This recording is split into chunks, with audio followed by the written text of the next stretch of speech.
আসসালামু আলাইকুম, কেমন আছেন সবাই? আশা করি ভালো আছেন। তো আজকে আপনাদের জন্য আকর্ষণীয় একটা ভিডিও নিয়ে আসলাম।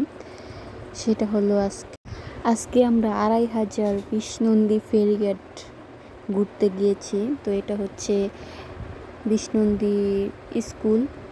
তো আমরা যেখানে ঘুরতে যাই, ফেরিঘাটে গোসল করতে যাই, সেখানে যাব। তো মেইন রাস্তা দিয়ে গেলে অনেক দেরি হবে, সেই জন্য আমরা স্কুলের ভিতর দিয়েই যাচ্ছি আর কি, যেন তাড়াতাড়ি যাইতে পারি। কারণ এখন বাজে প্রায় 1টা। তো এত রোদ আর গরম, তো সেজন্য যাচ্ছি সবাই মিলে। তো সামনে মা আছে, তো মা আগে আগে যাচ্ছে, সাথে খালা আছে।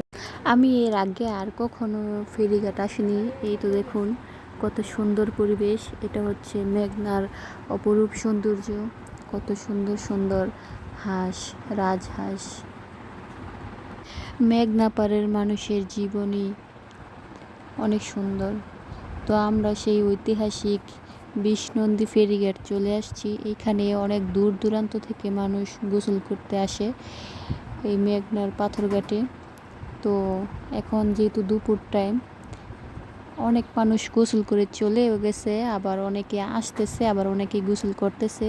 তো আমরা যেহেতু অন্য এক জায়গায় বেড়াতে যাব, এখানে আমার ছোটো ভাইয়ের জন্য ওয়েট করতেছি, যার জন্য আমার খালা বলতেছে যে চল তোদেরকে মেঘনার বিষ্ণুন্দী ফেরিঘাট দেখায় নিয়ে আসি। তো সেই জন্য খালার সাথে আসলাম। এসে দেখলাম ভালোই লাগছে, তবে গোসল করতে পারলে আরও বেশি ভালো লাগতো। তো আমরা তো সেই প্রস্তুতি নিয়ে যাইনি, আমরা অন্য এক বাড়িতে বেড়াতে যাব।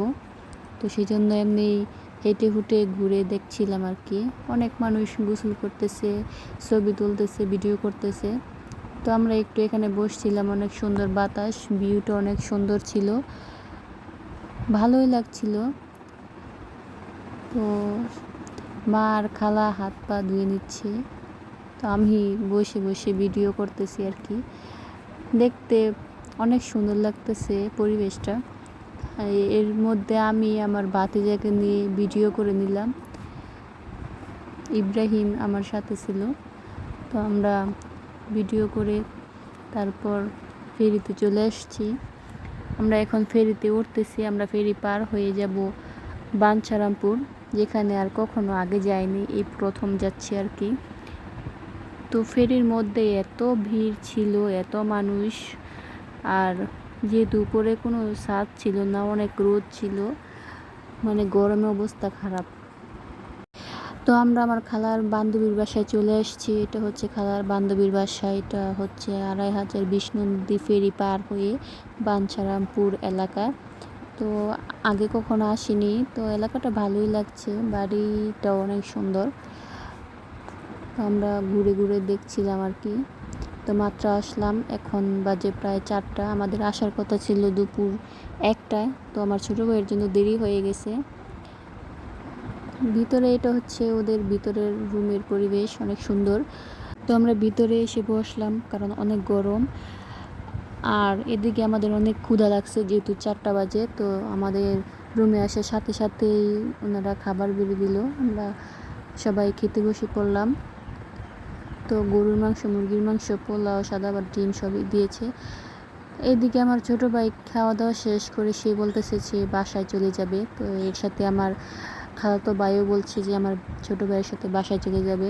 তো আমরা বলতেছি পরে যেতে, কিন্তু না, সে এখনই চলে যাবে। তো আমরা একটু বিশ্রাম নিয়ে গল্প আড্ডা করে তারপর আবার সেই ফেরিতে চলে আসলাম। এখন ফেরিতে উঠতেছি, কারণ সন্ধ্যা হয়ে গেছে, আমাদের বাসা যেতে হবে, বাসা অনেক দূরে। তো এই তো দেখুন, এখন আমরা ফেরির মধ্যে আছি। ফেরি কিন্তু অনেক দ্রুত চলছে। দেখুন মেঘনার ভিউটা কত সুন্দর না? অনেকেই মেঘনা বিষ্ণুন্দী ফেরিঘাট নাম শুনেছেন, অনেকেই আসছেনও। তো আবার অনেকে আসেন নাই, যারা আসেন নাই আসবেন, এসে দেখে যাবেন।